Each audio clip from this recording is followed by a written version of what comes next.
What's up, guys? Mike here, aka King Kraken. We are now, as of recording this, almost 10 hours away from the first pick in the NFL draft. What feels like it's been a long process, but a long, beautiful process, has finally paid off. We are almost here. Hold on, we're almost home. And today, I am bringing you my predictive mock draft. I mentioned that I was going to do this on Tuesday's live stream. By the way, if you haven't had a chance to take a look at that, it's going to be in the description below, as well as at the end of the video, there's going to be that little link. It's going to be right in around here, so click on that. Lots of fun, guys. It was almost 2.5 hours, me and a couple of buddies going around the table, pick after pick, making some jokes. I apologize if you're from Cleveland, because there are some shots fired at the whole city. Anyways, as I said, back today with the predictive mock draft. This is not necessarily what I would do. This is what I think is most likely to happen tonight. And I also included draft trades, because if we're going to do a predictive mock draft, we might as well include trades. As always, 32 picks down below. Anything that is starred is obviously a trade. At the bottom, there will be some baseline of what picks were given up. So today, I'm just going to go through the picks that I believe the NFL will do that I disagree with, as well as all of the traded picks. So, obviously, we're going to start off with number 3, Solomon Thomas, to the Chicago Bears, because if you guys have watched any of my videos, you know that I'm not big on Solomon Thomas. If you guys watched the live stream, I went really, really in-depth as to why I'm not sold on Solomon Thomas. I've got him at 38 or 39 on my board, but the NFL seems to love him, and I gotta face it, he's going to go top 5 whether I like it or not, and I think that since Cleveland Cleveland should go Myles Garrett. Whether or not they do, I don't know. That's 50-50 at this point right now, reportedly. San Francisco blew their load and said, hey, we're drafting Jamal Adams at number 2. Which means that Solomon Thomas, who was projected to go number 2 by the media for months now, is still there at 3, and I think that the Bears take him and fill a need. As you can see at 6, I have the Jets trading down, and the Browns trading back up, and this is to get Trubisky, and I'll tell you why I have them trading up to get Trubisky at 6. Because, as I said, 1, can't fuck it up. Do not fuck this up. This will, do not go Trubisky number 1. Adams has already been announced essentially as a number 2 pick. 3, Solomon Thomas. Chicago's not going to take a quarterback really, given, their situation. They have a lot of needs on defense. Jacksonville, they're in love with Blake Bortles for all the wrong reasons. 5, Tennessee's got a quarterback. So at 6, you really can still trade up and get the guy that you want at quarterback anyways without having to waste the number 1 pick on him. So they trade up, they get Trubisky, and I'll do the flip now.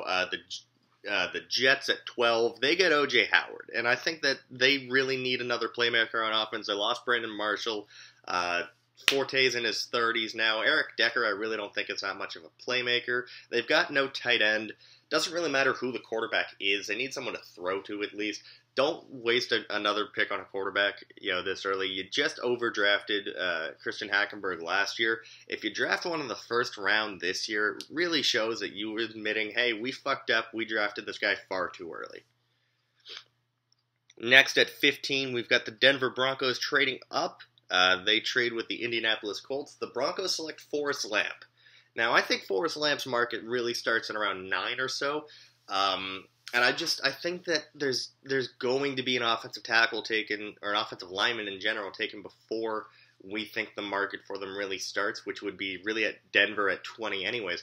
But I think there are some teams in that area that could use some offensive tackle help. So if they trade up just to make sure they get their guy, I think Forrest Lamp is the right pick.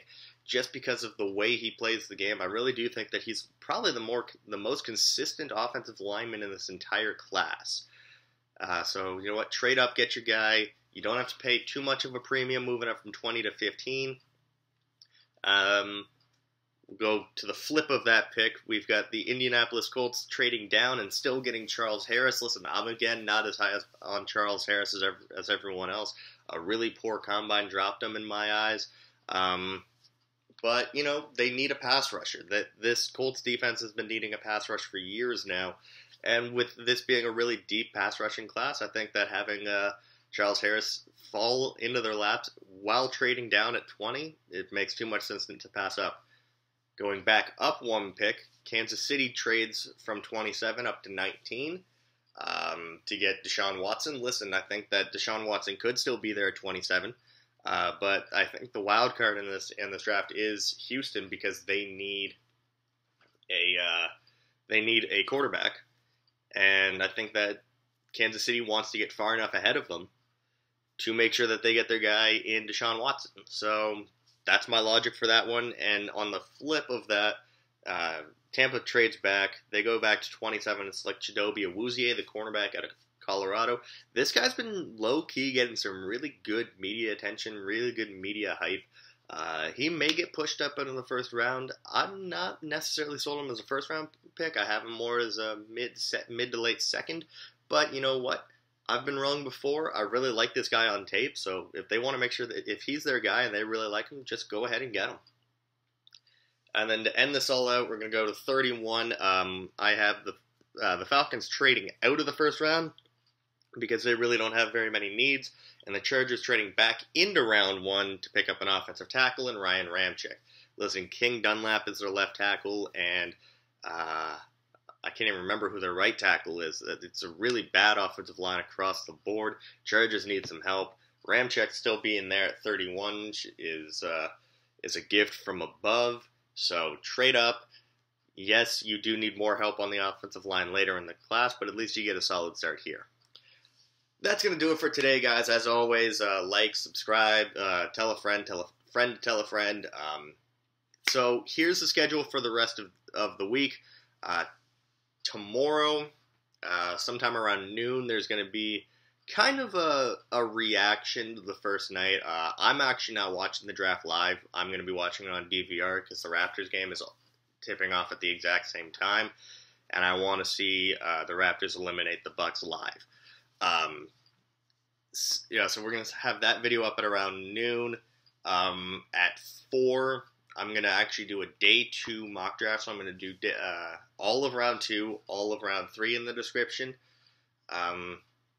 And again, just talk about some major, some major surprises or whatnot. I really think that you guys are going to enjoy that. And then on Monday, we're going to do the first installment of the draft grades. What I'm going to do is I'm going to go through division by division, and we're going to give each team in-depth draft grades. We're going to grade each pick and then give them a cumulative grade. And then we'll see which team in each division reigns supreme. We're going to do a division a day. One last thing before I get out of here. It's not football related. It's not draft related. Nothing like that. So I've been having a little bit of fun here.